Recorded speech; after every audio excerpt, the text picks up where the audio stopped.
In 2 minutes, we'll get started.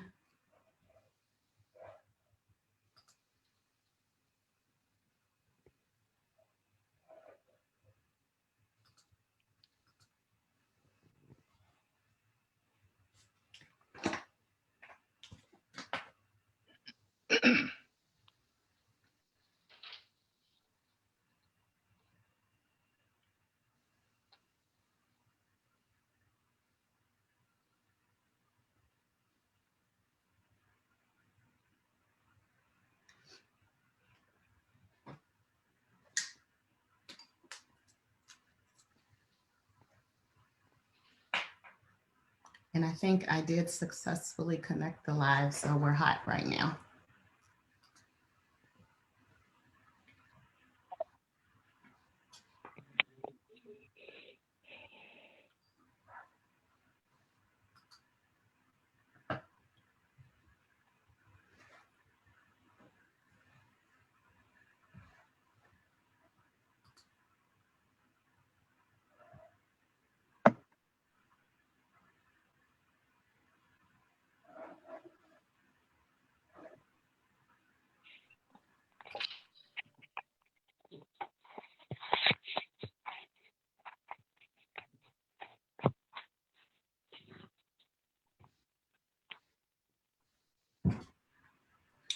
All right, it is 11 o'clock. Welcome, good morning, and welcome to Equipped and Empowered to Succeed 2021. We are so glad that you have joined us here today. We have an exciting time prepared for you today and some dynamic panelists. I'm going to ask everyone to go on mute unless you're one of the presenters. But we have some dynamic panelists here today that represent various realms of corporate America. And they are going to impart to you today their personal journey, their success stories, and then we'll have time for Q&A.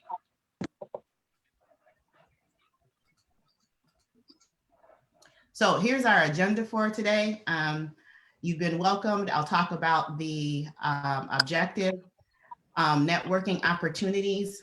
As I mentioned, our dynamic panelists will share their personal stories. Please go on mute, please, as well as their career journeys. And they'll be formally introduced after that when they come up to be presented rather. In addition, the second half of today's program will be to do Q&A. All righty?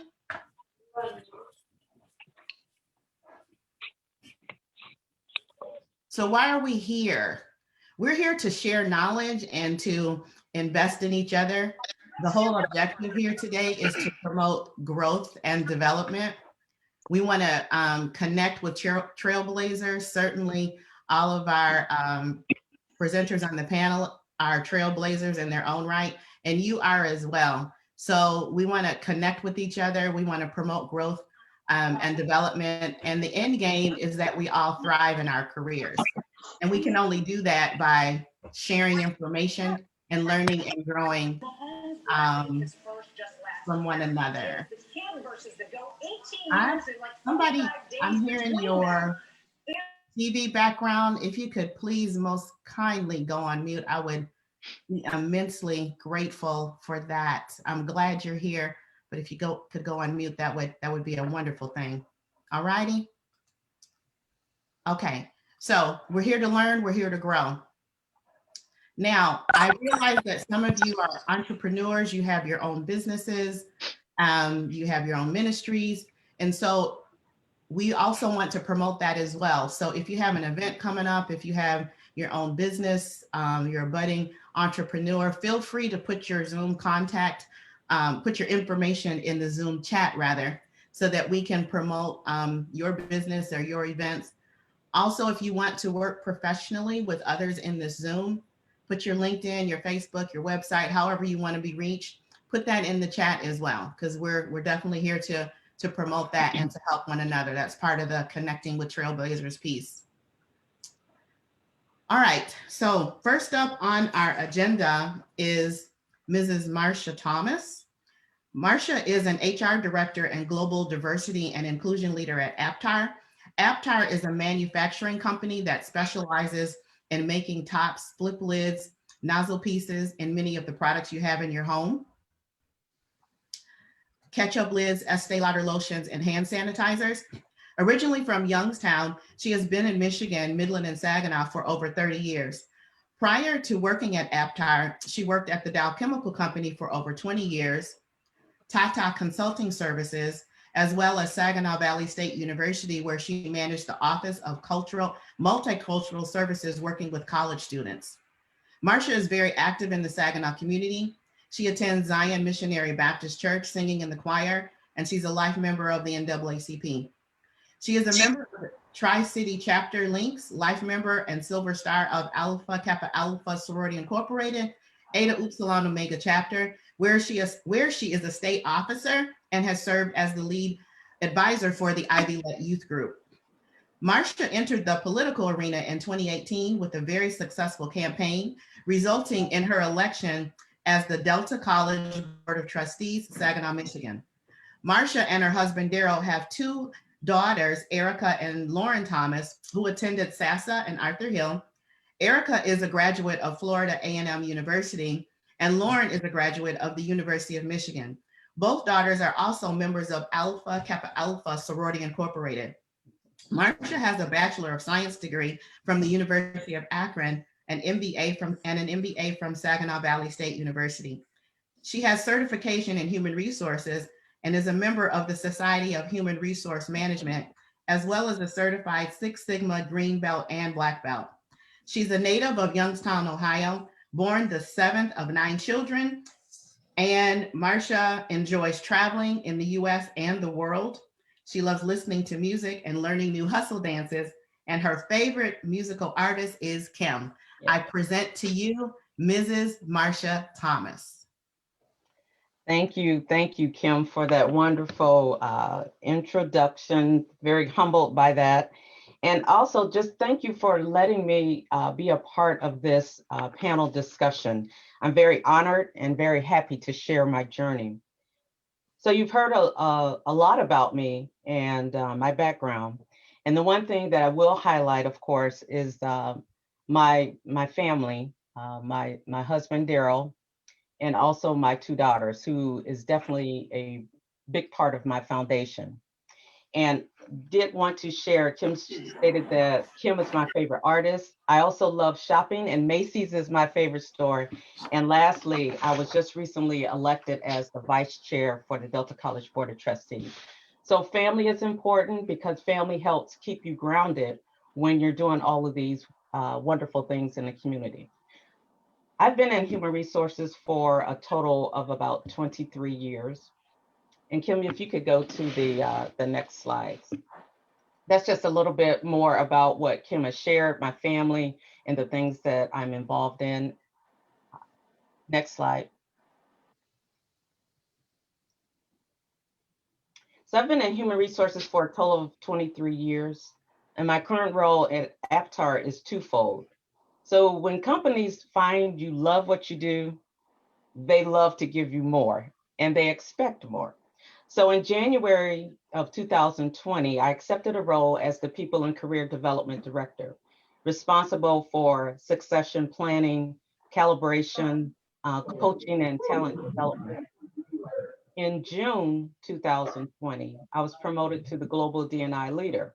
But of course, since we need you, I was asked to keep on my current role until my replacement is found. So I'm actually doing 2 roles at this time. Now, this was okay for me because this was the first time that diversity and inclusion has been launched or introduced in this company, Aptar. So my voice was very instrumental in this inception, and it was just a definite choice for me to help lead that initiative. So I've been transitioning my role to move into the global D&I director role 100%, but continuously I'm still helping to develop and drive our initiatives globally. Next slide. So why this career in HR? Well, my foundation, as Kim stated, I worked at Dow, and that's where my foundation was really set. And I am still forever thankful for all the training, the work ethic, the discipline, and the professionalism that I learned. I was very fortunate to have many experiences in addition to my roles, but experiences and visibility as at the executive level through leadership opportunities such as leading UNCF, Martin Luther King Celebration, PhD program partnership, and also running the Genesis Leadership Program.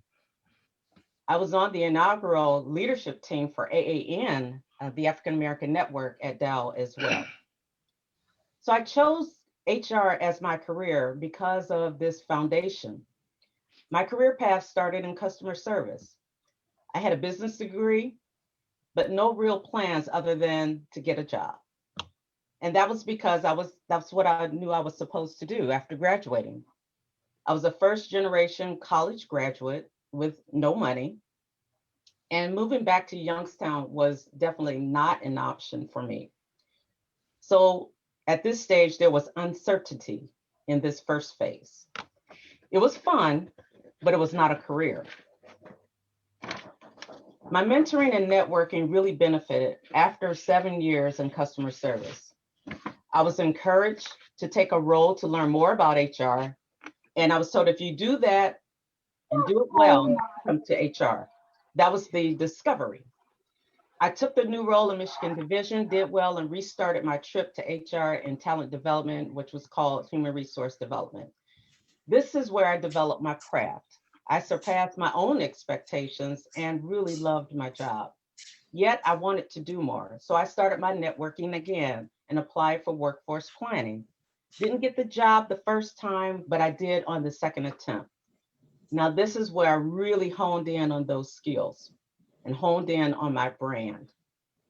But a true lesson learned is never get complacent and believe that you are untouchable. At this point in my life, I thought I was living my best life. I was downsized at the height of this best life. And this was 2 days before the first inauguration of President Obama. So at this point, I had to pivot and rebuild not only my confidence, but I had to rebuild my brand. And I did this with employment at Saginaw Valley, then returned to HR at Tata, which was back at Dow as a contractor working with the same people. Now then on, as you move to stage 4, I found my role at Aptar, and I have been re-energized ever since because of a true appreciation for my skills and my experience. My increased leadership responsibilities with AKA as well as Delta College has also complemented my work. Next slide. So a few key factors that helped me obtain my various roles. Always be willing to learn something and learn something new. Speak up and let others know your interests. One of the things that was really important for me was networking. Networking up, networking down, and networking lateral. It doesn't matter. The networking is the far reach that you can get. And then taking on assignments, learning through different roles in addition to your role, because that's a safe zone to really understand if that's something you want to do. And then my lessons learned. Never let others set your ceiling. I would not have been able to achieve the things that I'm doing now had I let that experience of being downsized shut me down. Be humble and be patient. Patient is not something I do well, but being patient is a key. Faith in God and trusting that it will get better. And that was a lot of times you had to really step back and go through that. Maintain your connections because you never know when you're going to need them. It doesn't matter if it's been years, but maintain those connections. And lastly, find your seat at the table. It's not finding a seat, but find your seat because it is there. So I'll stop and leave you with this quote from the Center for Creative Leadership. Do what you do and do it better. Thank you. Excellent job. Thank you, Mrs. Thomas. Some nuggets there. And we're going to ask you that if you have questions, put those in the chat, and we're going to cover all of those during the Q&A period. So let's give Mrs. Thomas a hand. Some great nuggets, a great journey, and an awesome career. Thank you so much. Honored to have you present and impart. Okay, Thank you very much. You're welcome. Next up is Mr. Curtis Jenkins. And who is Curtis Jenkins? He's a published author. After helping hundreds of people with their job search across the US, it made sense to consolidate the materials and experience in an easy to read guide to reach countless others. The result is a book entitled The Only Job Search Book You Will Ever Need, a guide to helping people use marketing techniques to gain an edge on their career aspirations. He's also a keynote speaker. Curtis has served as a keynote speaker with academic and nonprofit organizations, including the DeVry University commencement ceremony. He's an entrepreneur and provides advice. Curtis has founded a professional advisory firm to help small businesses develop and grow strategies. He's also an award-winning project manager with over 20 years in project management. Curtis has won numerous awards, including the President's Award for leading and executing a separation from its parent company, saving $24 million in transition services costs. In addition to leading projects, Curtis created and teaches a course that simplifies the execution process with the focus on speed versus methodology to satisfy stakeholders with quick results. I present to you Mr. Curtis Bell. And I'm going to ask if you're not presenting or talking, if you could please go on mute. I'd be so most grateful. Mr. Curtis Bell. Mr. Curtis Jenkins. Mr. Curtis Jenkins, sorry, my bad. It's all right. Thank you so much, Kim, for having me. You know, I love doing this. I love taking an opportunity to share my story with the hope that it inspires others, right? My personal vision is to change my world one person at a time, meaningful and impactful engagements, relationships, and moments. And hopefully for those that are listening, this is engaging and impactful for you. So I'm going to speak more around, I'm not going to talk about the entrepreneurship. I can answer any questions there, but it's going to be more my corporate journey. Right now, my current role is the Vice President of Project Management Office and Six Sigma Excellence at a global specialty chemical company. And global is a key there because I wanted a company that will allow me to travel. One of the things I love to do is gain experiences through travel and meeting other people through understanding and learning their cultures. I am responsible for managing a portfolio of over 70 plus concurrent projects that have anywhere between 20 and $40 million in spend. And so with that role, my key responsibilities are four primary things. Well, three really. First is people. Those people who report to me, I need to make sure that they're safe, that they're challenged, that they're empowered, and that they're recognized. And those who I report to, I make sure that they are supported, that we have mutual accountability, that they are also challenged. You can be challenged both ways, and that they are also recognized. Just because I report to them doesn't mean that they are not, they shouldn't be recognized for the good things that they do. The next thing is I have fiduciary responsibility. I ensure that the company's money is spent wisely, as projects are investments. And then finally, in my key responsibilities is flawless delivery. Being a leader of a project management office, you must deliver projects on time and on budget. So why did I choose project management? Well, first of all, I just love seeing things created.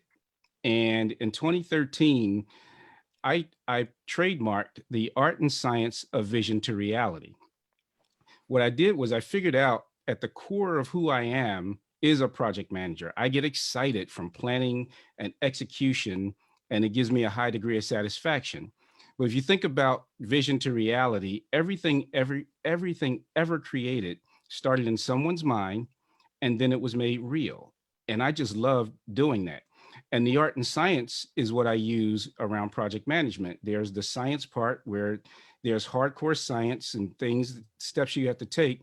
But the art part is the part to me that matters the most. And that's around how do you get things done skillfully through people, through negotiations, and other soft skills that are necessary to get things done, especially when you don't have direct over many people.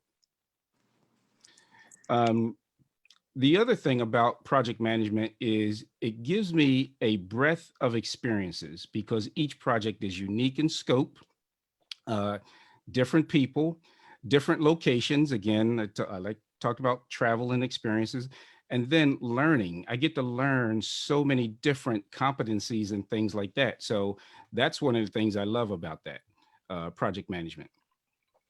So my career path strategy, I mean, it was a long one. I started off as a developer. I actually started working as a computer room operator and moved up from there. But I'm going to start around 2008 because I talked to you about vision to reality. And that's where I had the vision where I decided that I can make the biggest impact by being a manager of project managers. So there's myself, but I can do more by managing others. And so I decided that I wanted to be a VP of project management at a global company in the Mid-Atlantic region. And I had some different other items around, what I wanted salary and compensation to be, the type of job responsibilities. And so what I did was I performed a gap analysis, again, using project management techniques. And that is, what do I need to learn? Who can help me get there? And how do I position myself to get recognized and promoted? And so the plan was for me to become a VP in 2016, but I didn't get there until 2020. And that's because, listen, life is not a straight line. Just because you plan it, don't mean you're going to get right there. And as Marcia mentioned previously, when you get downsized, that happened to me, but I used that opportunity to write a book about it and position myself so that I don't look for jobs now, jobs look for me. And so you have to keep going and never stop. My key success factors were competency. I wanted to be the best project manager I could be. So I constantly educated myself formally and informally with each project management experience. The next was boldness and confidence. When you are competent and know your craft, you're going to be competent, but always ask for the most challenging projects, right? The next one is relationships. I surrounded myself not only with the best project managers I knew, but also leaders who could help me achieve my goals by helping them achieve their goals. And the last thing is, and the key success factor is reputation. I branded myself as someone who you would want to run your projects, especially when the stakes were high. So my lessons learned, first thing is a company alone is just a piece of paper. You can create a corporate and it exists. But what a company comes, are you going shopping? Please, please put your phone on mute. In the bag. Excuse me, please mute your phones. Oh, you're fine. I apologize. I will. Everyone, please mute your phone. We're hearing a whole conversation. Enjoy. Curtis Jenkins, I already introduced the niggas. Curtis. Okay, Kurt, unmute yourself. I just muted the whole line so you can unmute yourself. Okay. All right. Sorry. That's all right. Okay. So the last thing I was talking about was lessons learned. And what I learned is, one, a company alone is just a piece of paper. And you can create a company, create an LLC or whatever, and it exists. But what makes a company come alive is people and finances. Learn them both broadly and deeply. With people, I mean, everything you get is through people. When you negotiate your salary, when you negotiate promotions, when you get your scope of responsibility, everything is through people, the relationships and such. The success of a company most often is measured by the finances. And if you want to be able to talk to top leaders in the company, you got to understand to speak their language. speaking languages around what the finances tell about the health of the company and how you're going to help them achieve their goals through those measures.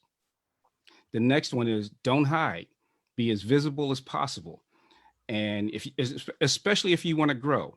Now, I know some folks who are very, very successful and they're not extroverts and they're not trying to be visible. But what they've done is they're so competent at what they do that people come to them.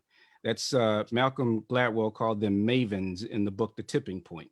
So you can choose not to be so bold and visible, but just know your stuff so well that people come to you. The next thing is you got to know what you want. If you don't know what you want and can articulate that well, nobody can help you. So you got to know what you want, but then also work with others to help them get what they want. I find that the more I give, the more I get. And finally, develop great habits of growth and perseverance, because people don't decide their futures. People decide their habits, and their habits decide their futures. And with that, I'm going to turn it back over to Kim. Thank you very much for the opportunity to share my personal story. And I'm looking forward to questions, during the Q&A session. Thank you so much. Very good nuggets, Mr. Curtis Jenkins. Sorry for the faux pas on the name, but very, very insightful nuggets. Thank you for sharing your journey. Lots of lessons learned, and I think a lot of things that people can use to apply to their own careers and to excel and soar. So let's give Mr. Jenkins a hand, please. Thank you so much. My pleasure. All righty, appreciate you.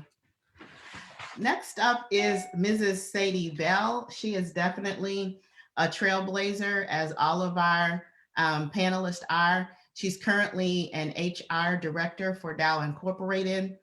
She's a lady on the move. She's also a co-founder of Give Counts, very knowledgeable, very resourceful, sought after speaker, very articulate. I'm pleased and honored, as I am with all of the panelists, to present to you Mrs. Sadie Bell. And Sadie, you can unmute yourself. Thank you, Kim, and thank you everyone for being here today. I'm honored to be amongst a fantastic panelists of people to share with you about their stories, their career journeys, nuggets and keys to success, to learn more about our responsibilities and things that we're doing, have done, have learned from to move forward. And when I was thinking about how I could share my career journey and my story, and even maybe some insights of what I'd like to do as I move forward, I thought about something along the lines of transferable skills. And I'll kind of explain what that means as I tell about my career journey. I have the pleasure of having some folks on the line who have been instrumental in pushing my career forward and seeing some of the things that I myself didn't see, didn't know, or acknowledge were keys to success for me, and have really been integral to my personal life, but as well as my professional life in helping me to move forward. I remember I love tennis.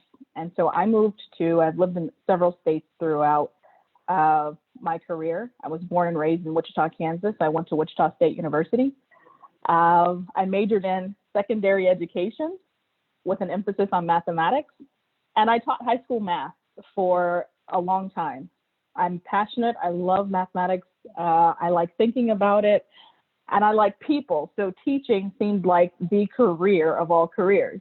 And you can probably tell by my current title, HR Technology Director, how did I go from teaching high school into a chemical company and running all of our technologies globally for HR?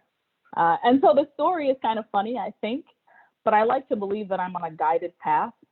I'm very spiritual, and I believe that I'm guided by the Spirit of God, and that He puts you in the right place at the right time.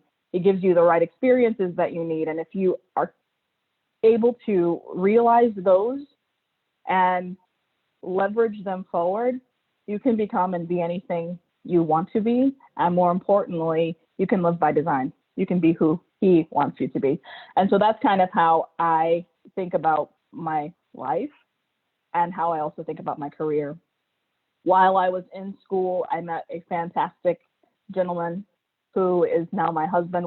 We've celebrated 15 years last year of marriage. We have 2 lovely children. My daughter is 4. Her name is Jordan, and my son is Christian. He'll be 2 very soon. Can't wait. His name is Christian. And so we've had a relationship since the beginning of my career, which is awesome. And we've had a life and a career together, which I think is also keys to my success. And so when I talk about my love for tennis, I didn't know I loved tennis until I moved to Midland, Michigan about 7 or 8 years ago. And when I moved there, I moved in what someone called the most horrible winter storm could ever possibly land. Perry, you can check me on that. It was cold. And I was wondering in my journey if I should be there because I wanted to leave. I was asking God, was this the right choice? Where am I? And I needed to get out and do something. And what I decided to get out and do is play tennis because they have an indoor tennis court, which is awesome. And so I went in and I'm like, I don't even know if I've ever held a tennis racket before, but I need to do something so that I don't become very depressed and have other kinds of issues here in this place called Midland, Michigan. And I went in, I got a tennis instructor, and I took lessons and lessons and lessons, and I started to play tennis. I played in matches. I went out and played for exercise. When I got off work, I was at the tennis court. I met lots of people from Dow playing tennis, making lots of connections and networking. I thought I was pretty good. So I met a gentleman who was like, well, I've never played tennis before, Sadie, but will you play with me? And I'm like, okay, sure. You know, I'm not that great, but I've been taking lessons. I'm pretty good. So let's go out and play together. I'll take it easy on you. We went out, and the gentleman struggled at first to be able to serve the ball. But eventually, throughout the first match, I noticed he was returning the balls pretty well. And I started thinking, he said he's never played before. Huh? And I'm hitting the ball back, and the ball hits. I missed it. I try again. I miss it. And I'm telling you, by the end of the game, even his serve was better than my serve. He beat me hands down, and I couldn't figure out why. And so first I was like, okay, he totally lied. He set me up. He's played tennis before for sure. But the thing was, is he hadn't. This gentleman's not a liar. In fact, he's my husband. He hadn't played tennis before.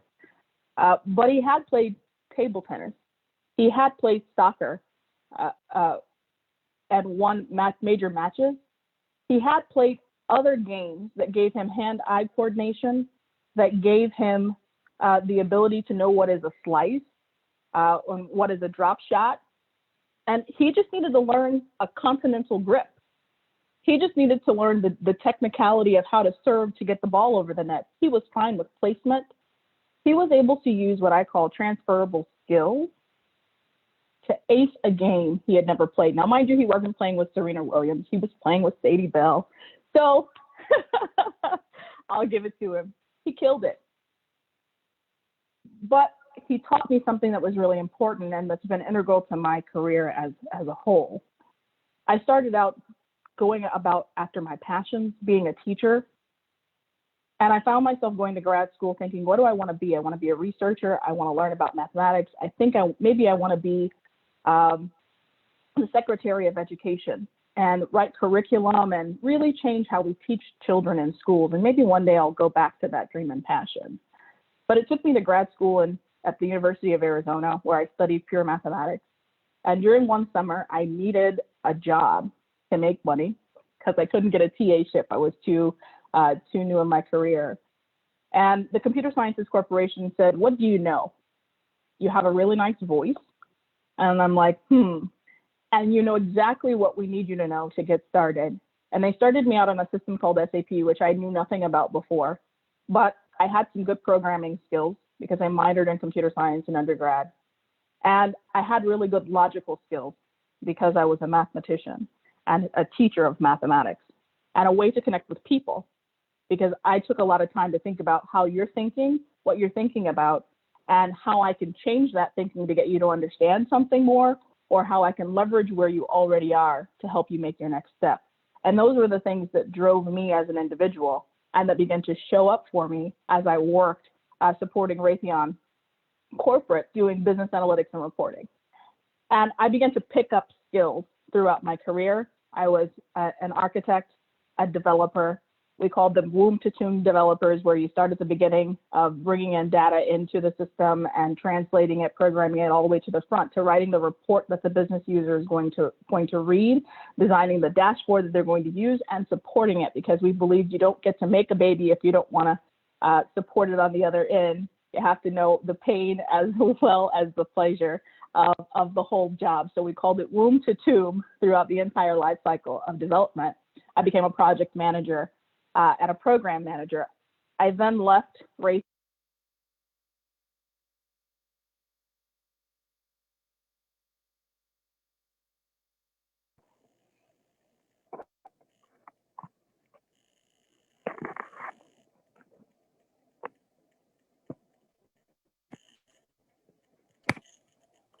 Sadie, are you still there?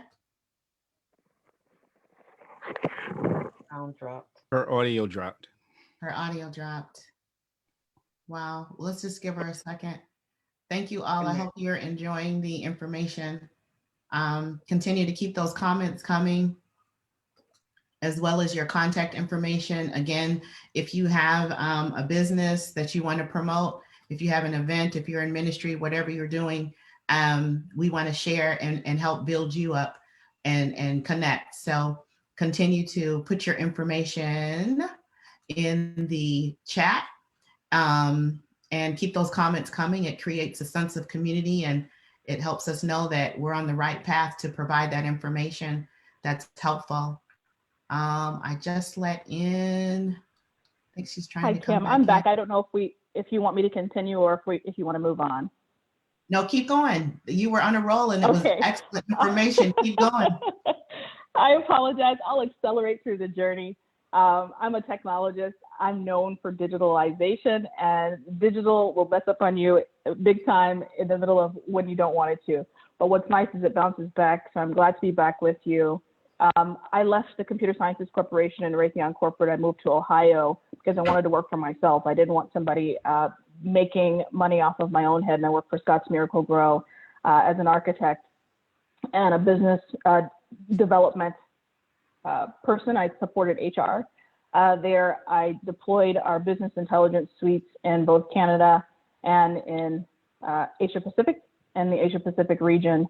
And then I decided that I had probably moved very far away from my family, who was in Arizona, and we wanted to look for an opportunity to live in the same time zone, some of you might imagine. And so I went to look for another opportunity, actually with my husband's look for another opportunity. And there I met the next speaker, whom I love very much, Perry Holman, who saw me and gave me an excellent opportunity to work for Dow. And in Dow, I came in working in our business intelligence and analytics tower, supporting our corporate organization, as well as our executive team. And I decided from there that, hey, I'm in IT. I've been in IT for a while. I've had several jobs at other companies in IT. And I used to tell people I didn't know what IT was or how I got into it, and I'm not sure why people would trust to hire me. But the fact of the matter is, I had a wealth of experience in technology, a minor in technology, both in undergrad and in grad school. And I was committed to a career in technology and digitalization, which I found that I also loved. I moved in our IT department to focus more on our operations.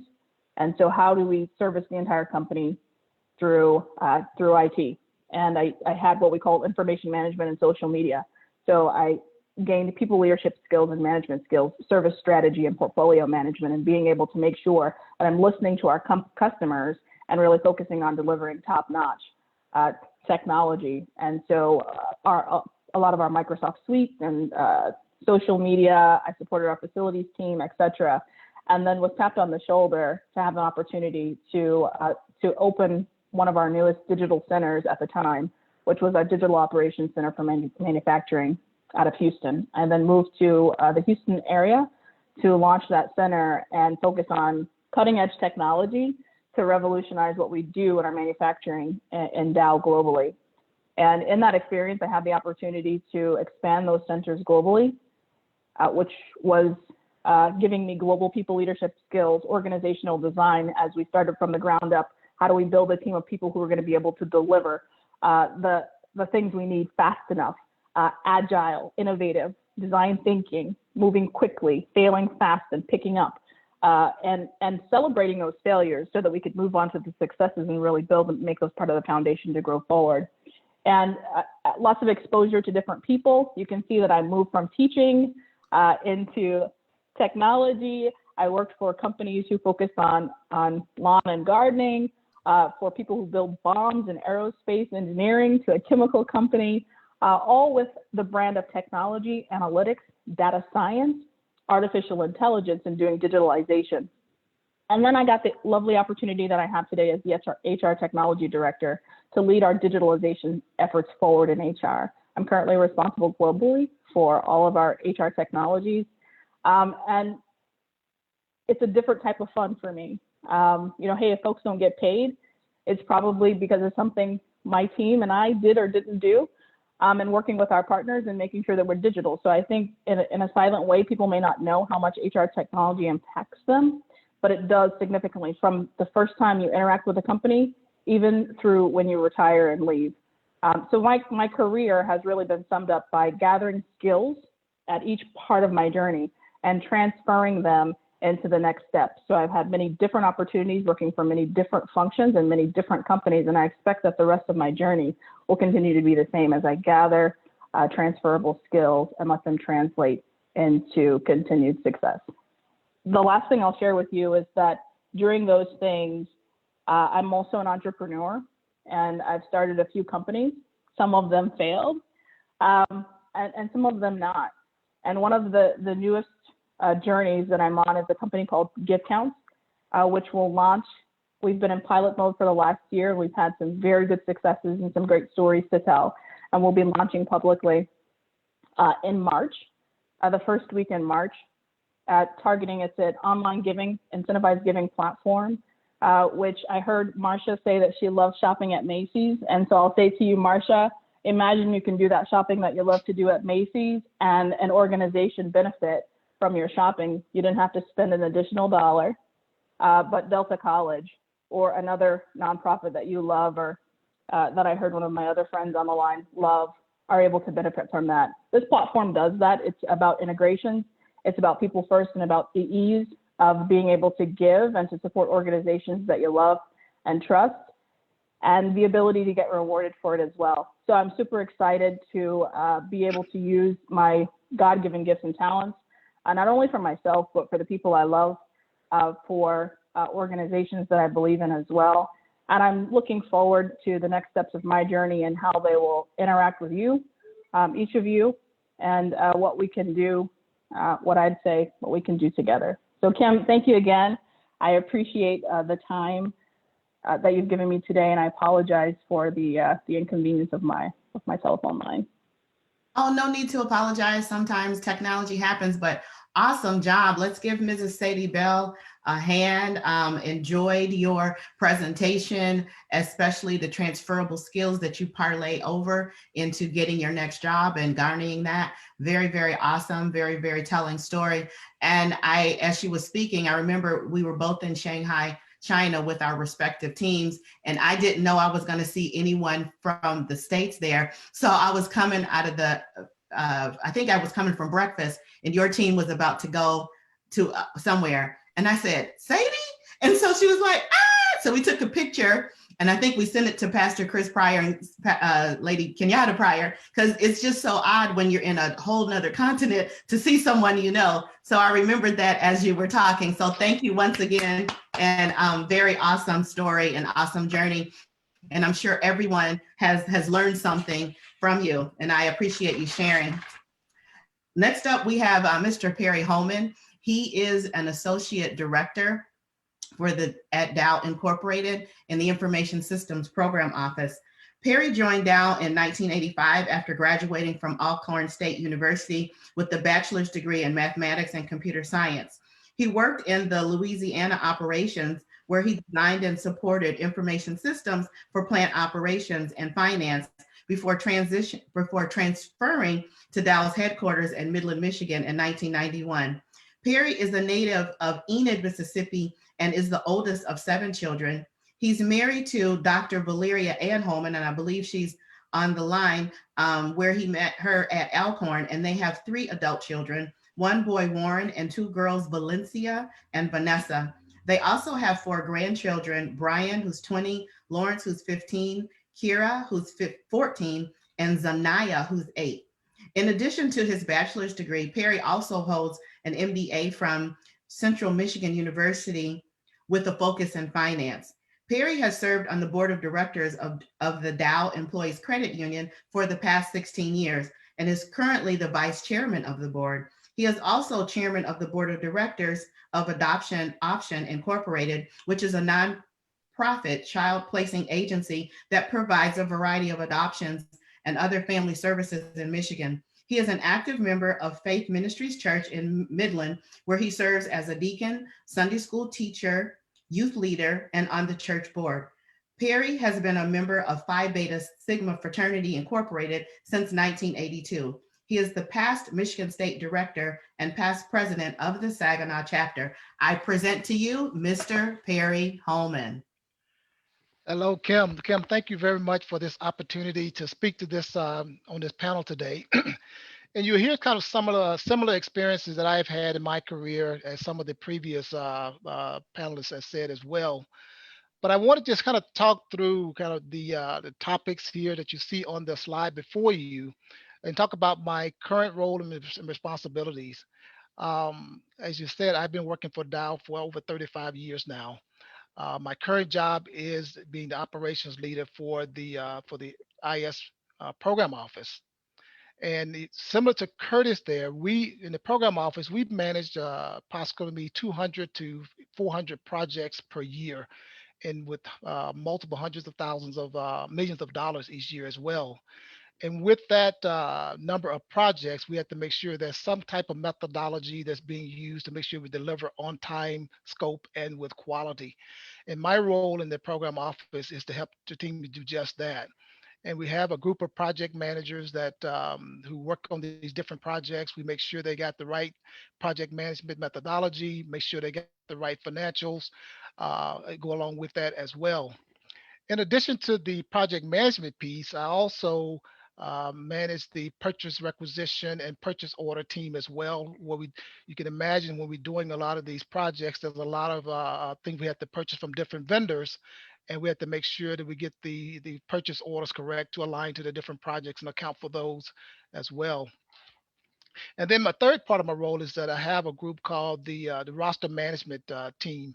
And basically, the roster management team is keep track of all the folks within our CIO organization to make sure that we know who they are, where they are aligned to, and that helps us also with our supply and demand and determine when we can start and initiate different projects.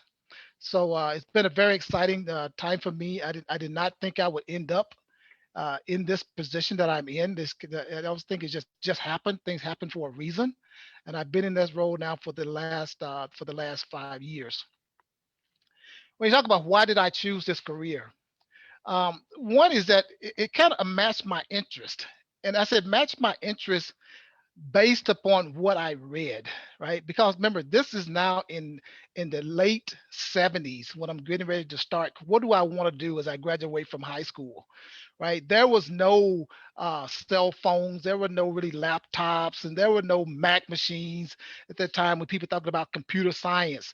So basically what I had in my head was what I had read in different books about what I wanted to do. In my bio, you heard that I am from Enid, Mississippi. A lot of you probably like, if you were Googling, you probably like, where is Enid, Mississippi, right? But Enid, Mississippi is about 60 hours south of Memphis, Tennessee. And what we had there was really basically Delta farmland. And where there was the major industry there was agriculture, growing cotton, soybean, corn, and those kind of things. And I'd spent a lot of my time reading books because I knew that I didn't want that to be my career. Not that something is wrong with that, but I just knew it just was not for me.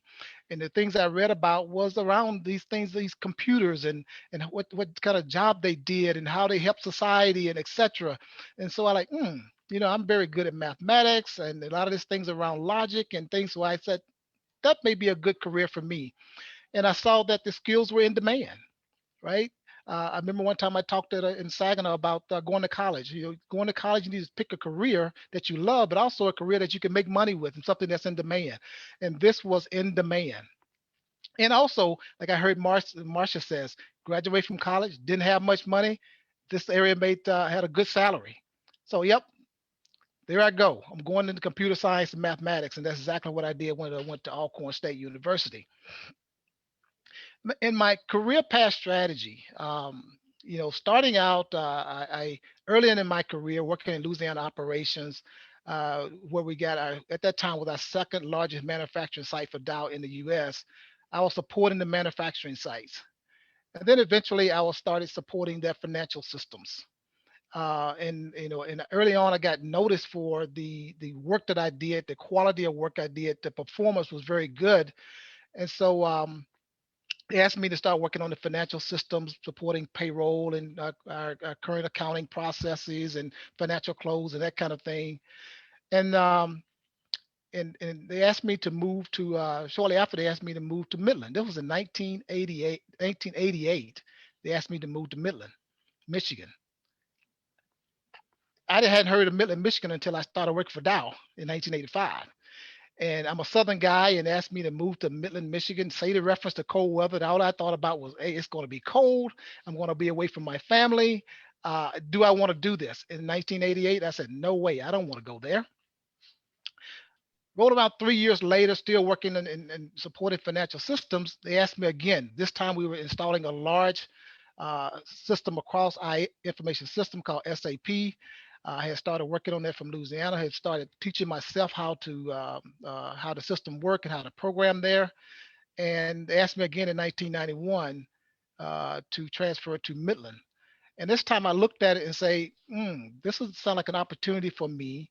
I can stay in Louisiana and be a big fish in a small pond and being competitive like I am. I said, well, let me take this opportunity and move to Midland. So can I still be a big fish in a bigger pond where the competition is probably a lot more stiff and I can grow my skills and just see how good I can be amongst the other players in information systems. And I decided to move to Midland in 1991, helping to support our SAP implementation. So I was really at that time still aligned to finance, and I was becoming a functional expert. So for the first 12 years of my career, I was aligned to the finance function. So much so that people thought I was an accountant. I hung with accountants. I talked like an accountant. So they thought I must be an accountant, right? So after 12 years of doing that, I think, this may not be the thing I need to do in order to extend in my career because I'm getting pigeonholed as being aligned to just one area. So I approached the leaders. I need some diversification in my career, and could I learn to do something else? Um, Not knowing that 2 weeks later I would get a call. They said, "Oh, look, I got an opportunity for you to do something different."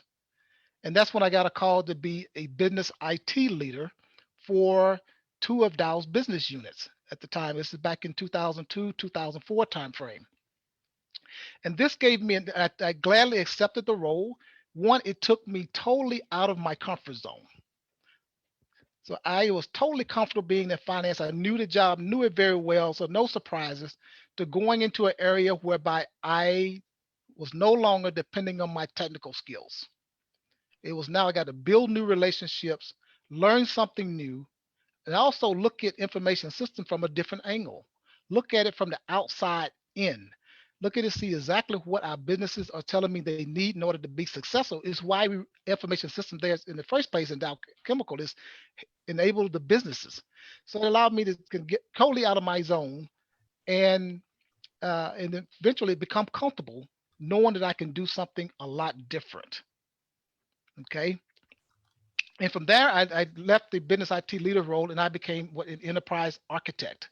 enterprise architect is not an information system. Is not looking at your day-to-day activities that we need to design solutions, but looking 3 to 5 years out. What is coming? What's coming over the horizon that you need to be prepared for? So I entered that type of a role, and then I in that role for 3 or 4 years, and then I became a program manager. And I became a program manager for several different work processes. My the key that I thought for me to moving and ascending in the corporation was just not to just learn one area, but to learn multiple areas. So I became a program manager for the legal function. I was a program manager for the marketing and sales function, a program manager for the supply chain area. And then also in the area that Sadie mentioned earlier, in the business intelligence and analytics, I was the program manager for that area as well. So I got a wide breadth of work processes across the organization, a better view of how these processes work, what was important to them prior to me moving in the program operations leaders role. Where in the program operation leaders role, that is now where I am doing all these projects for the company across the different work processes for the different businesses. So it gives me a better idea now of what what their needs are. I've never was a project manager, by the way, even though I'm leading a group of project managers. But I know exactly kind of what is actually needed within these work processes based upon my history. The other thing that I don't want to talk about key success factors. One is know the organization. When I say know the organization, I'm not talking about just your surroundings, your current job, but you need to become a student of the company that you're working for. Know who the key players are, know what products they make. Being in information systems, I could go to work for this company for 35 years and never see a single product come out of a plant. But in order to understand the business, you need to take an opportunity, if you can, to go sit in the business, see what the key processes are, see a product come out of the plant and going into a supply chain, right? It give you a better appreciation about exactly what your company does and how your particular role actually enables that company to do what it does. So know that organization from a product standpoint, also from a leadership standpoint. Know who the key decision makers are, and continue to build your network. And also take calculated risk. To me, moving to Midland was a calculated risk for me, right? So moving from my family, moving from the things I knew best, and is this all going to work out for me? And not being afraid to take those risks. And then also, would just think about divine intervention. I know a couple of people mentioned this before me. Very spiritual person that described me, and I think divine intervention played a part into my career. Early on, with me joining Faith Ministries Church, my pastor approached me about being a deacon in our church. At this time, I was probably 32, 33 years old. Where I grew up, deacons in churches were old men. They were they were they were 60-year-old people, right, or more. And I'm like, is this something the pastor sees in me, something God wants me to do? And I accept it. So, yep, I'm going to do that. I'll be a deacon in the church. And that led to other things with the youth leadership, being the service leader in the church, and also being in front of multiple people, which helped me to hone my relationship skills and also my speaking abilities as well. So to me, I think that was building in me God's purpose for me to be where I am today, right? So there is some divine intervention. And then talk about lessons learned. Lessons learned for me very early in my career was that performance alone is not enough to help you ascend. Performance alone is not enough to help you ascend in the organization. My generation before me always told me that get a job, put your heads down, do a good job, and you'll be rewarded for that. To to some degree, that's true. If you want to you just want to kind of stay stagnant. But if you want to ascend, you not only have to perform, but you also have to build key relationships. relationship is the key. And the reason how I learned this was 3 years in my Dow career. We have these kind of ratings you give people, low rating, middle rating, top rating. Second year of my career, I got top rating. Happy as I could be. Third year, I got a middle rating. And I was like, okay, what happened? I'm doing the same kind of performance. I got doing the same kind of work. Why am I not top rated? You know what my leader told me? Said, Perry, when we got in the room, the decision makers got into the room and decided who's going to be that top rated person. It came down, Perry, to between you and this other person. The final straw was the people around the table knew more about and had a relationship with this other guy than they had with you. Yep. And so to me, there was a light bulb went off. Like, not only should I be at my desk working hard and getting the work done, but I also should be kind of tooting my horn a little bit with some of my other peers and some of the other leaders, so they will know what I'm doing as well. Not to go brown nosing, but it's building those key relationships. And that's been a part of my career from that day forward. Let me build my relationships. And and Kate and Sadie mentioned that I met her at a conference and I saw so much in her that I decided, look, I wanted to hire this young lady here right away. I think I met her that night before, and the next day or so, I think I called and we made her an offer. The thing there is, even with her too as well, I try to make sure, Sadie, that she knew who the people were and kind of build those relationships as well. So that's going to be very, very key. And I'll talk a little bit more about this hopefully in the Q&A session. So once again, Kim, thank you for allowing me to be a part of this panel and to share part of my story as well. And if anyone got any questions, I'll be glad to answer those during the Q&A session. Let's give Mr. Holman a hand. Great nuggets, great journey. Emphasizing those relationships. It's good to be connected. You can't do it alone. And what he said is so very, very true. And you need to bounce ideas off people, have a sounding board. I go to Perry a lot. I probably need to pay him a salary for all the counseling he's given me. But as you interact with different people, this one may know this one, and you want to get the heads up on that. So connecting is very, very key through networking, which is why we're here today. So let's give all of our panelists a hand. They've all done a fantabulous job. We're now going to go into the Q&A part of the program today. And I do have some millennials on the phone, and I wanted to make sure that we bridge the gap with the next generation. This segment will only be about a half an hour. I promised everybody just an hour and a half because I didn't want to take up all of your time. So we're going to move right in. Miss Julia Hawthorne, if you could unmute your phone and you have the name of the person to whom the question will be posed, and I'm going to turn that over to you right now to ask this next question.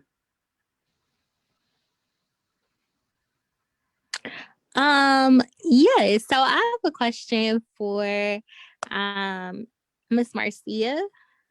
How do we master our craft and promote our brand? Oh, it's up there on the screen. But yeah, that's my question. Like, how do we master that craft? And what are like the top tips that you have to promote our brand, if you will? Thank you, Julia. One of the things that in my intro, I kind of alluded to that, but one of the things you have to do to master your craft is really understand where your strengths are. So understanding your strengths is really, that's how you're going to start to master your craft. And then you have to find that passion. Now, once you get that, your craft, then you need to start to promote that. And I saw there was one question in the chat of how do you really promote that brand if others are perceiving you as being aggressive? And so, when you're mastering your craft and you're starting to try to promote that brand, you have to really understand who your audience is, the relationship. So you might need to pull somebody aside that you really trust and understand what is it that they're really looking for, and then kind of adjust your approach. So I hope I've answered your question, but really understanding your strengths, taking that strength and start to really build that passion into it, and then start to promoting your brand. Yes, thank you so much. You're welcome. Thank you, Julia. Mr. Brandon Jones. Good afternoon, everyone. Chair Lady, I love you so much. Thank you for the opportunity. My question is for Mr. Curtis Jenkins. In the workplace, how do you position yourself for promotion? And could you also share some tips and pointers or even some personal experiences on that topic? Sure. Brandon, thank you for asking me this question. So I'm going to go back to something that Perry said. He said that performance alone does not get you where you want to get to, right? It does not get you promoted. So think about this. Think of a slice of pie as it's upside down in a triangle, right? And the pie is broken in three slices. That slice is broken into 3 layers. The bottom layer is performance, right? And it is the biggest part because it's the bottom part. And to me, that's your ticket to the dance, right? You got to perform first. On top of that is the I or the pie, and that's your image, right? And then the third part, the smallest piece is the E, that's exposure. And when you look at your piece of pie, right? Performance, image, and exposure, the promotion formula is you turn that around. And then now the biggest part, so now the smallest part is performance. The next biggest slice is image. That's the image you carry. That's your brand. But then the biggest piece becomes exposure. And so when we talk about how do we get ourselves in that slice of pie in the promotion piece, it's where you get sponsors and, like Perry mentioned, people who know you and the relationships to give you the exposure to then expose your image, and then you get promoted. Now, I'll add on another piece, and this is part of my book, right? And that's the 4 Ps of marketing, and that's how I brand myself. 1, as a product. When I look for a job, I'm a product because companies are trying to buy me and I provide a service. And so that's the exchange, right? The next part of that is price. I'm going to negotiate a salary, or as a contractor, I'm going to look for my value and the best value. The third is position. And that's how you position yourself, right? And I got 2 cans of soup here that I use in my speaking examples. One is a soup that costs $4.99, another $2.99. In the supermarket, this is higher, we'll call eye level, buy level. And the only thing it says is smaller in volume, but it says organic, right? And that's relevant. That's relevant marketing right now. So people aren't buying better soup, but they're buying the relevancy. So when you talk about branding yourself, you want to put yourself in the best position. You want to get some good sponsors and mentors. And then the final piece that wraps around it is promotion, your own promotion, and then self-promotion, and then others promoting you. And you do that by volunteering, networking, and building your personal brand. Awesome. So I have a follow-up question for Sure. you. Sorry, Chair Lady. Is that fine if I ask him? Absolutely. Go ahead. Good. So you gave like a President Barack Obama moment when you dropped the mic during your presentation, and you was basically like, I don't look for jobs, jobs look for me. What did it take for you to get to that point in your life? Well, first, I was crying. When I lost my job in 2002 and had to tell my family, and I sat down and I was going to be unemployed,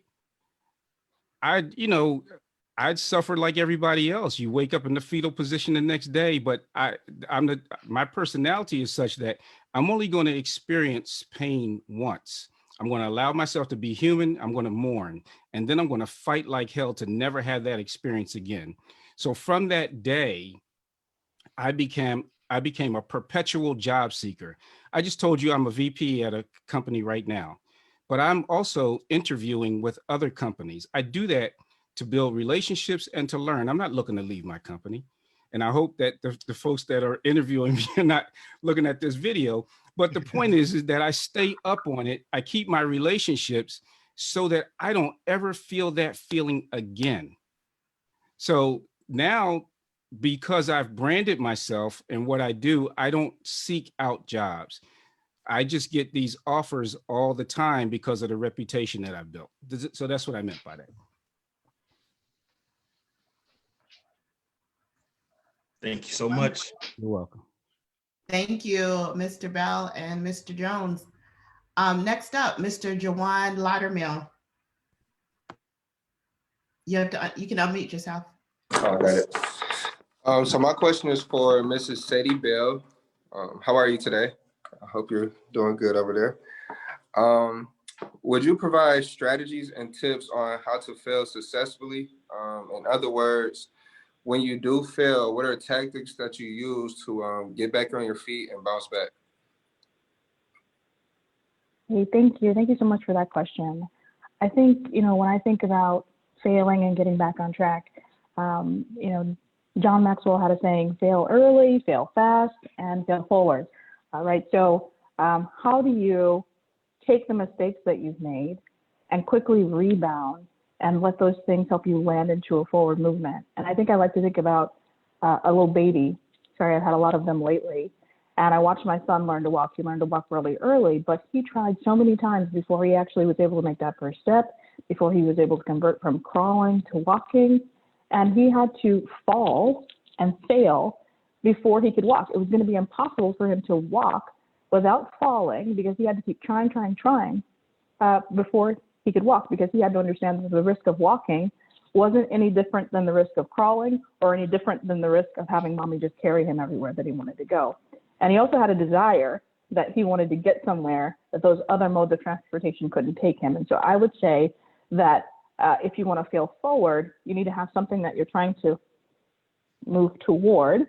So you still want to have a dream, a vision, a goal, but then you have to be not afraid to take the risk. When I was running our digital operations center, it was all about failing fast, trying something, being okay, knowing that failure is accepted.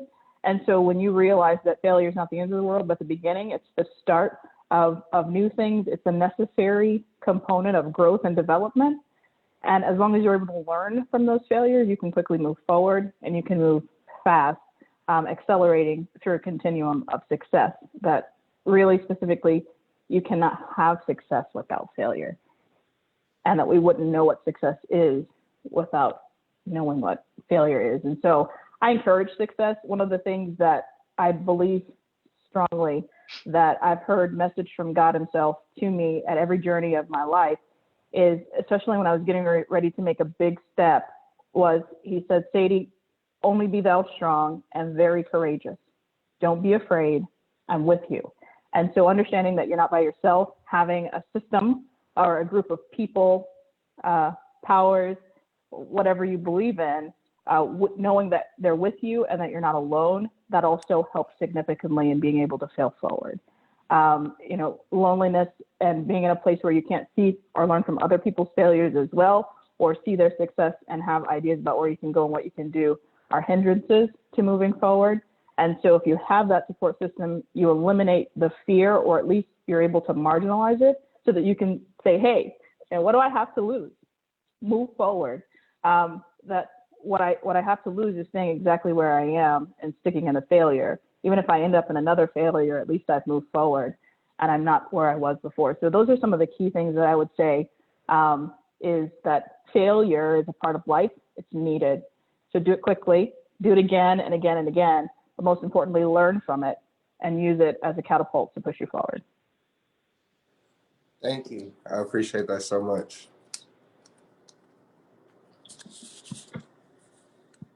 Our next question, back to Ms. Julia Hawthorne. Okay, I feel like my question is kind of redundant at this point. But I guess I can still open this question up to the other speakers who have not answered a question yet. But how do you overcome obstacles? I know we just heard a lot about, allowing that situation to catapult you. But do you guys have anything else that you would share with us on just how to overcome those obstacles?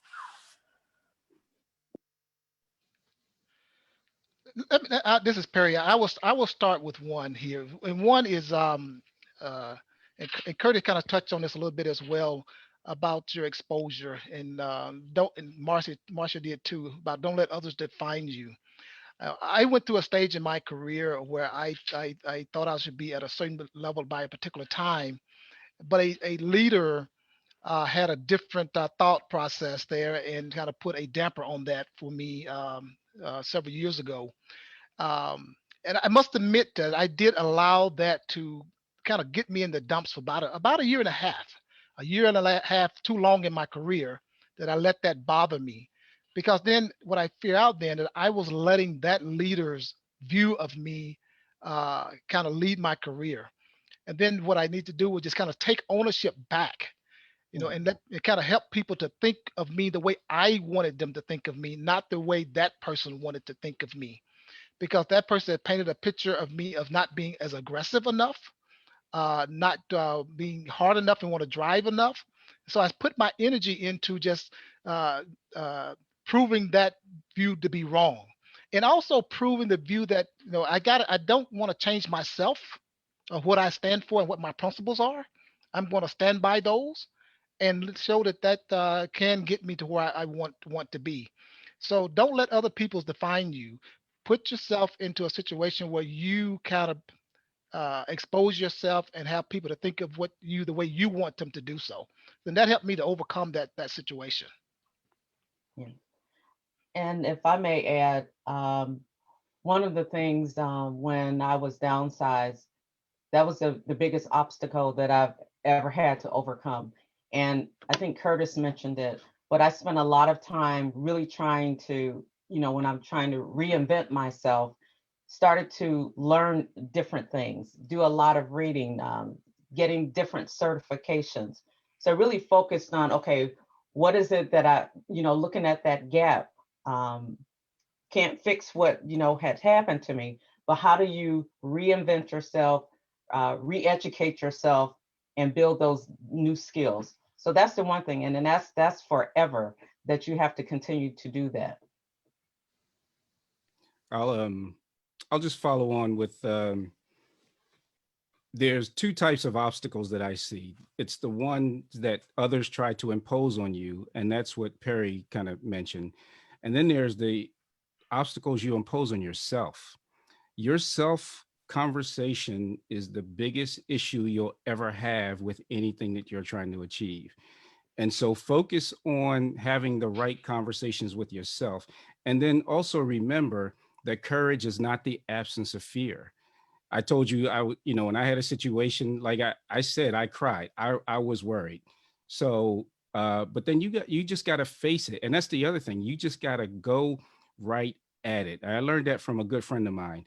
Just face the fear, just go, because you'll start to develop muscles and you'll realize that most of it was all fabricated in your own head.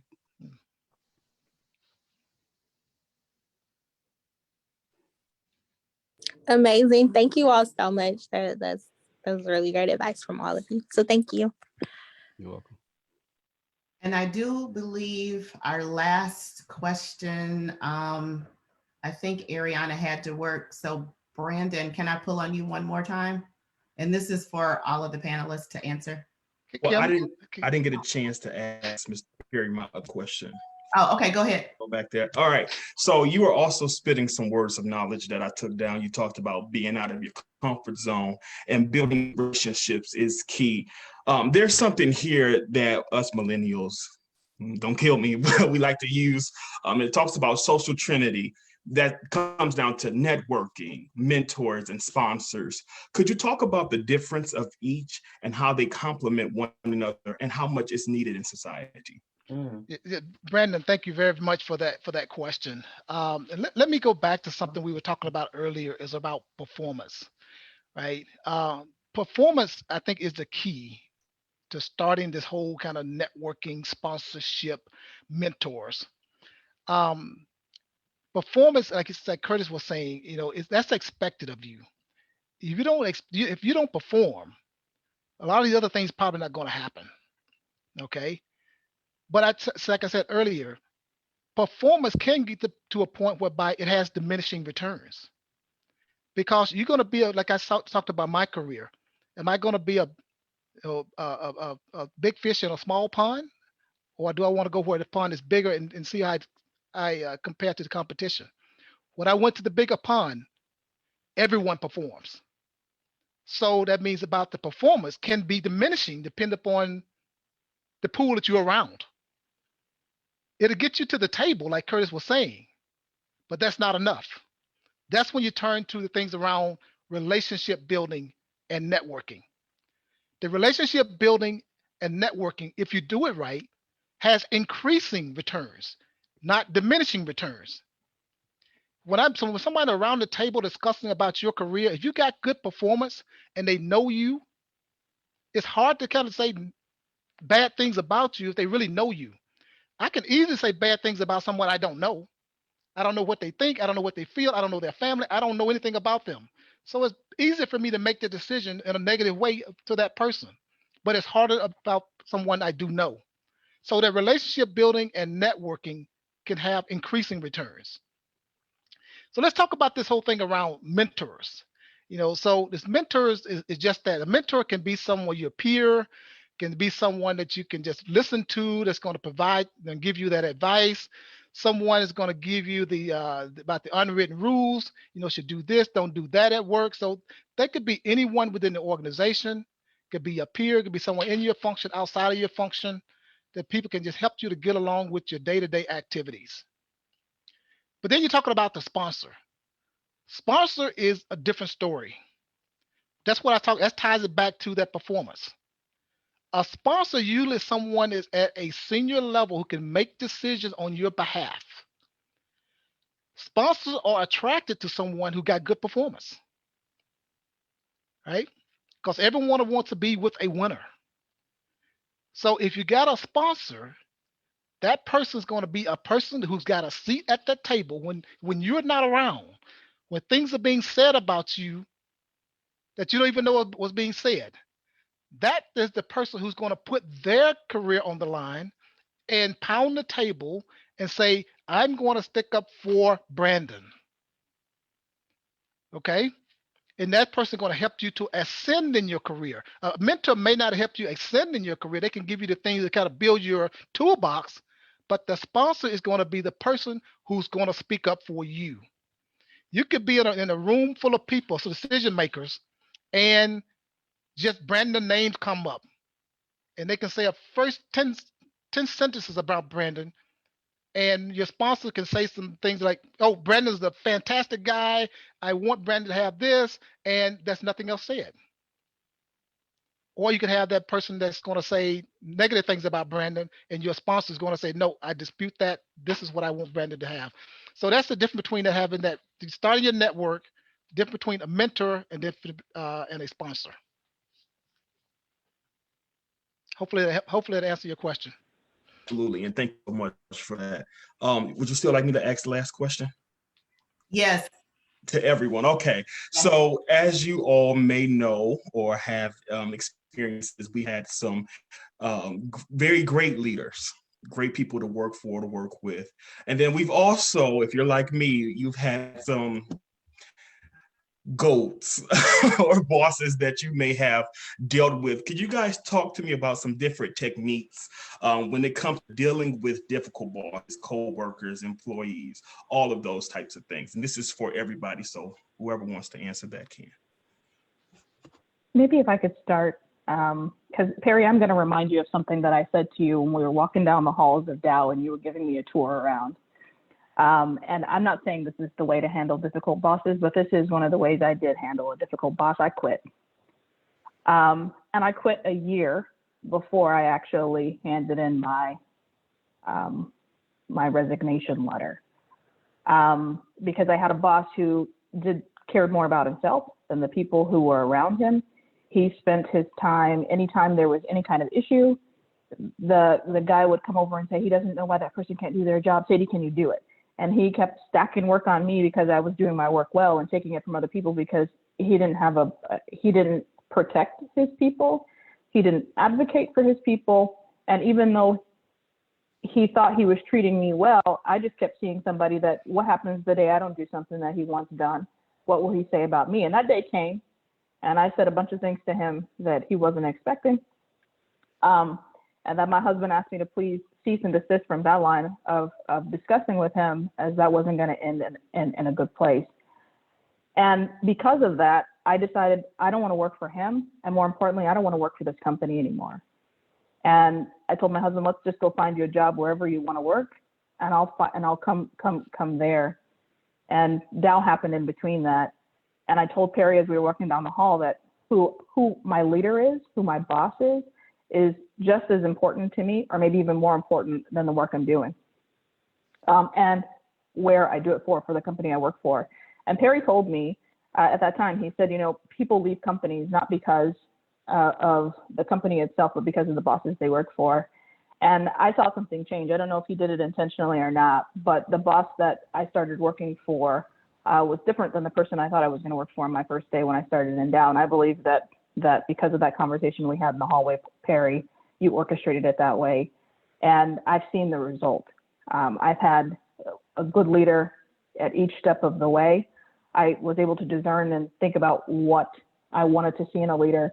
And I have not applied for or accepted a role in Dow, which I've changed many roles a few times, where I didn't vet that leader first before applying to the role or accepting the role itself. And so I think that when you think about who you're working for, sometimes you don't get a choice. You have that difficult boss. You need to be direct with them.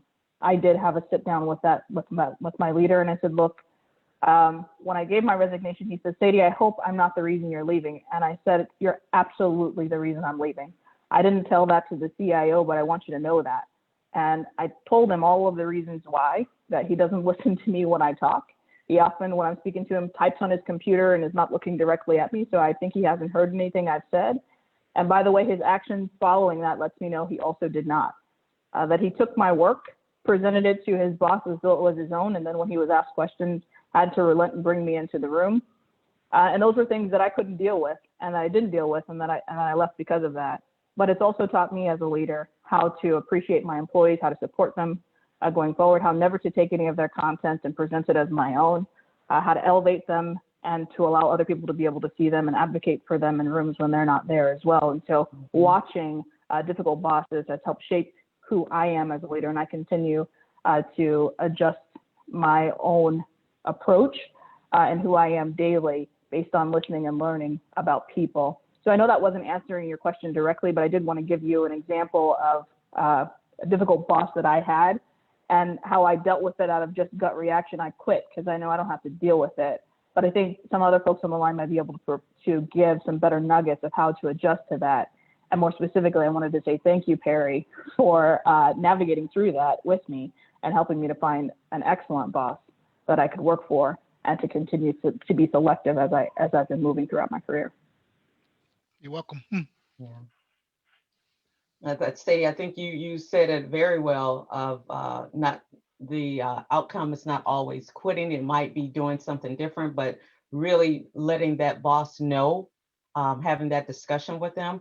But the other point is that sometimes you may have a good boss, but the issue is with somebody else, with another leader or another coworker that has a serious impact on your performance review. And so how you deal with that goes back to what Perry was saying about those sponsors, is making sure that there is somebody there that can help advocate for you when those situations come up. So one of the things that I do is that, I always go with the facts. I mean, it took me a long time to, make sure I'm saying the politically correct things, but now we have a choice. We have a choice to work with whatever company that we want. So you don't have to deal with difficult issues if people aren't treating you correctly or saying inappropriate things to you.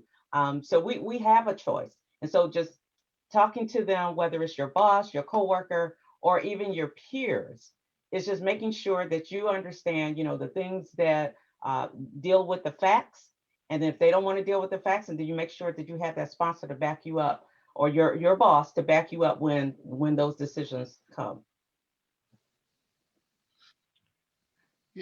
And I will add to is don't be afraid to have those difficult conversations with that person. I remember I talked about the boss who had a different view of me, You know, we sat down in his office and we must have had a heart-to-heart conversation for about 2 hours. After that meeting, you know, he came and he said, "Well, Perry, you were not assertive enough." He saw the assertive Perry then kind of come out of my normal Perry Holman way. And he, at the end of the meeting, he could, you know, that's the person I wanted to see. But I told him that was not me. I want to stay true to myself. I said, "You're seeing this person today because I'm mad at you, right?" So I wanted to tell you kind of exactly what I felt and what I thought was not true. And then after that, you know, he had a better appreciation of me and where I stood. But also, I went to work on how do I kind of go around in a respectful way his power, right? But that calls on me having my sponsorship and everything else there to assist me with that. All right, so let me throw my little 2 cents in here.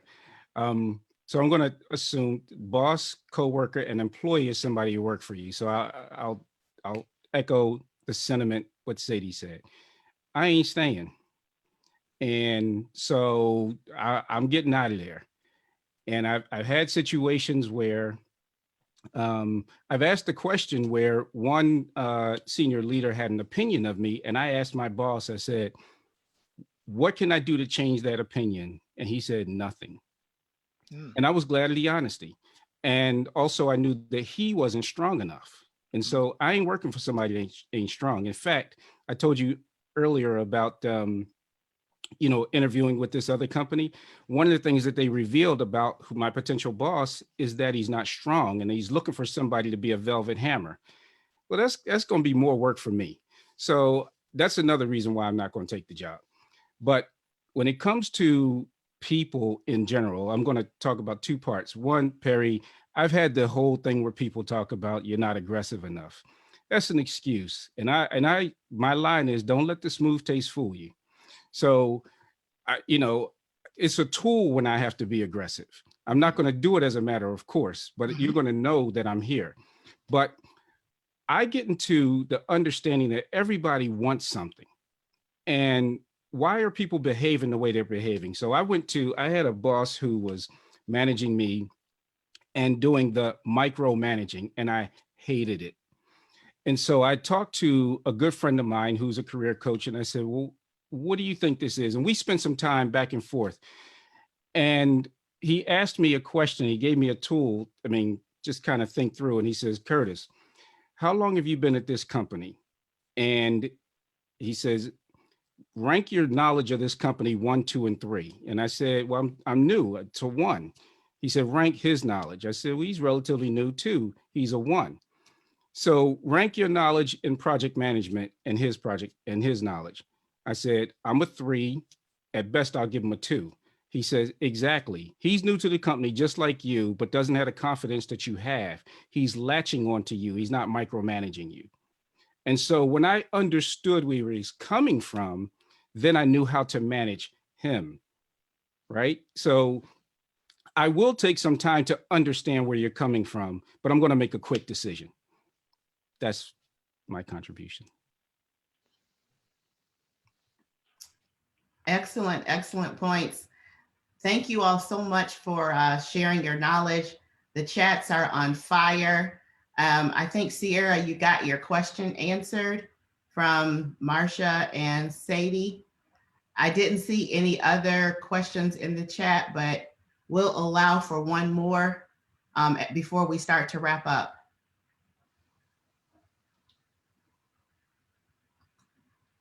Are we missing any questions?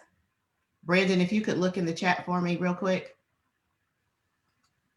So I once again want to thank everyone for investing an hour and a half today.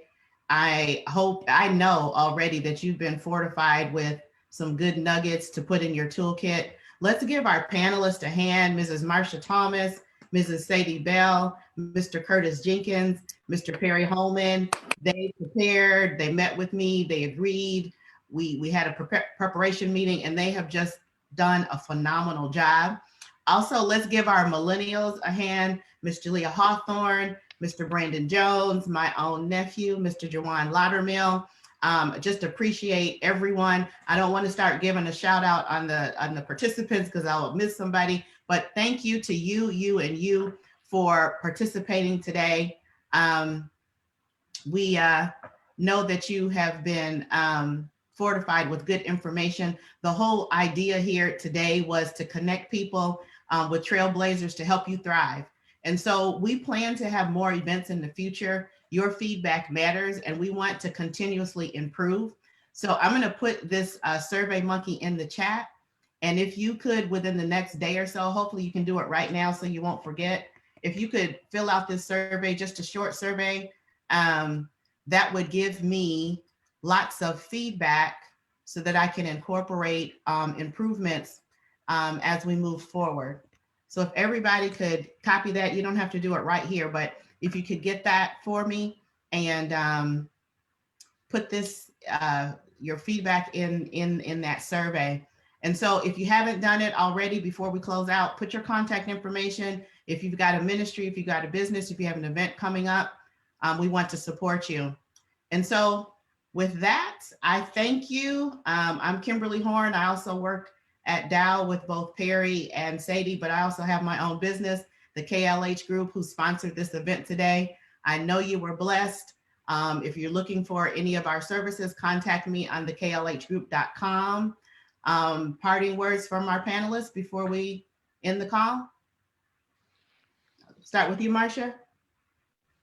Again, just thank you for this wonderful opportunity, and hope that something was able to be of assistance to everyone or to someone's career development. So I appreciate being here, and thank you, panelists. It was wonderful working with you. Miss Sadie. Hey, Cam, I'd just like to say thank you again. And yes, I'd like to take the opportunity to do a shout out for Give Counts. It's in the App Store and Apple or Android. You can go and download it, GIVCOUNTS. And maybe you can join us for our launch party the first weekend in March. Look out on Facebook, Twitter for announcements upcoming. Excited to see you all soon. Mr. Holman. Once again, I just said thank you to the other panelists that are with me. Kim, thank you for this opportunity.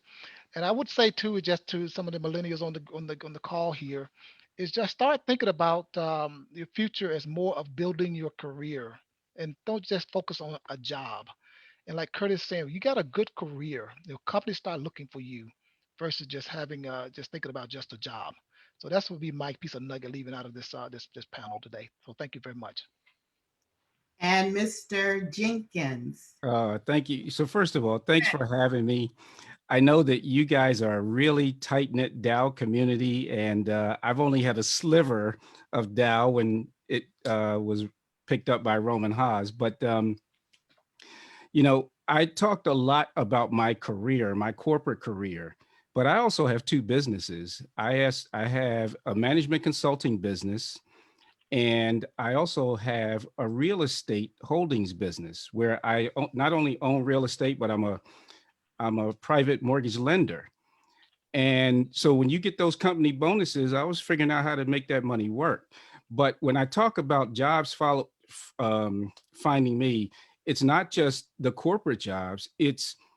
I've also built my foundation on having some other ways to make money so that I don't have to rely on a job should I have an event like that again. So you guys know that I operate out of fear, right? I don't want that to happen again.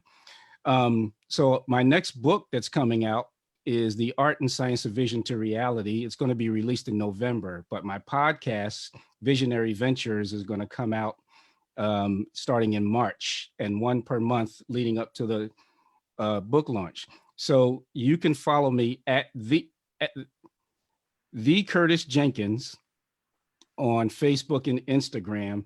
And I'm just getting started in this social media thing, so you can tell I'm not, but I'm looking forward to doing whatever I can to help people rise in their businesses, in their careers, and anything that I can impart knowledge on. I mean, I'm moving from the part of my life where I just want to give back and help others learn from what I learned. Well, thank you once again. And someone asked me to go over services I provide. So if you go to the klhgroup.com, We do leadership training. I am a certified John Maxwell leadership training coach and speaker. I do consulting and project management. So if your organization, your church, whatever needs any of those kinds of services, feel free to seek us out. With that, I thank you. Please, please, please go to that survey. It's in the chat. Copy that link. If you would like this presentation, I will put it on my website as well as post it on Facebook Live. And I thank you all. I thank the panel. I thank you, millennials, for joining here today. And we hope to see you in the future. God bless. Thank you. If you guys could stay on for 1 second, let me get a screenshot. Sorry. I didn't have a photographer today. Great job to each of you. All right, everyone. Thank you so much. Thank you. Thank you, Kim. Thank you, Kim. You're This was welcome. great. Great job. See you, Sadie. Bye, Perry. All right, take Miss care. you. everybody. Hi, Curtis, Sadie, Perry. Marsha, Curtis. Great job, Kim. Thank you so much. Great job to you too.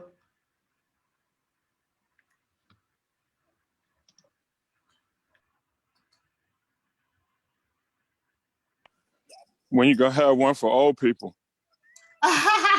We can do one for the mature. I had a few questions, but I didn't want to. I realized it was targeted toward millennials, and I was like, "Well, that's not me." Us old broke down folk. I had a question like, "Can you teach old dogs new tricks?" Oh yeah, People you trying. should ask that. So we'll do that the next time. Yeah. Thank you for joining. I enjoyed it. Thank you. All right. All Praise right. Have a good one. Okay. All right, bye-bye.